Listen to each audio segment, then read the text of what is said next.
Hey everybody, hope you all had a wonderful week. I am going to do my TTM recap video.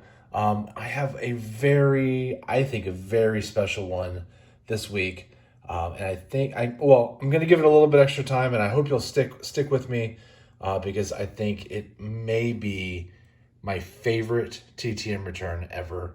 And you'll see why in just a second. All right, so my returns are a little light. And that's because I did an early wrap up with Pure Collector's Card Challenge. So I did log everything I had through the 31st. So this is just since then for the rest of the week, including through Saturday afternoon. So let's go ahead and get to it. I have my first one is 61 days, 3 of 3. It is Terry, Stop Calling Me Fred McGriff. 3 right there. I like these. I think 87 is going to be my favorite of those 3. Next, I have Bob Malachy. Now, this is interesting. 24 days, 4 of 4. Did not answer a question and did not provide an inscription. So here's what's interesting, is that I asked if he could add the no-hitter inscription, and he said I didn't have the right card. And so I don't know what card it was supposed to be. It happened in 1991. He was with Baltimore 91. I don't know. I feel like I did something wrong there.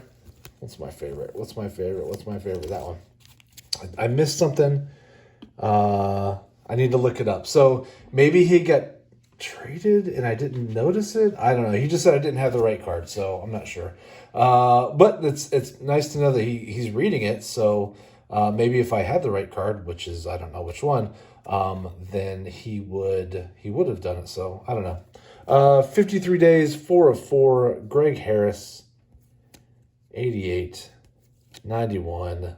Get your sunglasses. 89. Let's go with 89. I'll put you over here by Bob. Next, we have 19 days, 3 of 3. Did not answer a question. It's Tommy Green. I like that autograph a lot. Mr. Green did a good job on that one. I like this set a lot, but the blue doesn't pop, so I'm going to stick with the 90 Fleer as my favorite there. Okay, this is a cool one. 70 days, 1 of 1. He answered the question. It is Olympian Craig Wilson. Signed in red. It looks really cool. I have very few that are signed in red Sharpie like that. I think that looks awesome. Very, very cool. I will, of course, add the Q&A when I do my wrap-up. Oh, shout out to the sports card ripping teacher and Grandmaster of Cards. 63 days, 1 of 1. Also answered a question, Hayden Wesninski.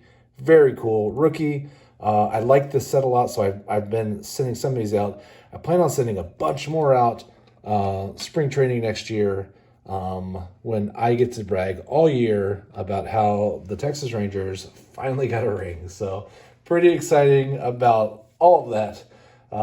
Yay. Okay, 15 days, 3 of 3. Did not answer a question. It is Walt Terrell. We got 3 of these 1990s. Clearly, the autograph you can see, it doesn't exactly pop because of that dark border. But I have so many of these 90s, I was just happy to get that back. Another Olympic one, 68 days, 3 of 3, did answer a question. It is Peter Vidmar.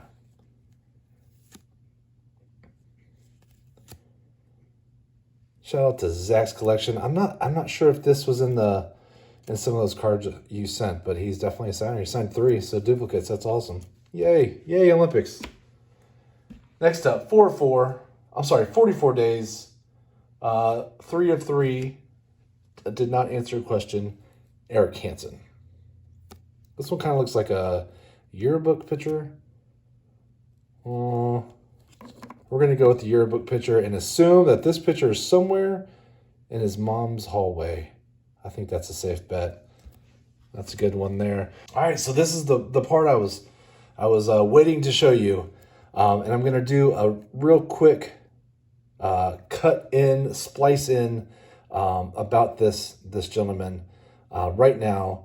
And then as soon as that's over, I'm going to show you the cards because I think this gentleman deserves an extra minute of our time. So thank you for watching. Clarence Anderson, better known as Bud, was born in 1922 in Newcastle, California. He's 101 years old. He enlisted in the U.S. Air Force after Pearl Harbor and was a triple ace in World War II. A flying ace is a military aviator credited with shooting down 5 or more enemy aircraft during aerial combat. Bud is the highest scoring living American fighter ace. He flew the P-51 Mustang in World War II. He did 2 combat tours in Europe in 1944. He was promoted to major at age 22, served as wing commander during Vietnam, and retired from the U.S. Air Force as a full bird colonel in 1972. He flew over 100 types of aircraft. He was decorated over 25 times for his service, including the Legion of Merit, Distinguished Flying Cross, the Bronze Medal, and the Air Medal. All right, here it is. 2 customs. I'm so glad I sent these out. Brigadier General Clarence Bud Anderson, 101 years old. And on top of that, he signed a question. I had a hard time figuring out what I was going to ask him. He's got a book out, and I don't know. I didn't want to be insensitive. My letter was thanking him for his service. It was one of my longer letters, actually.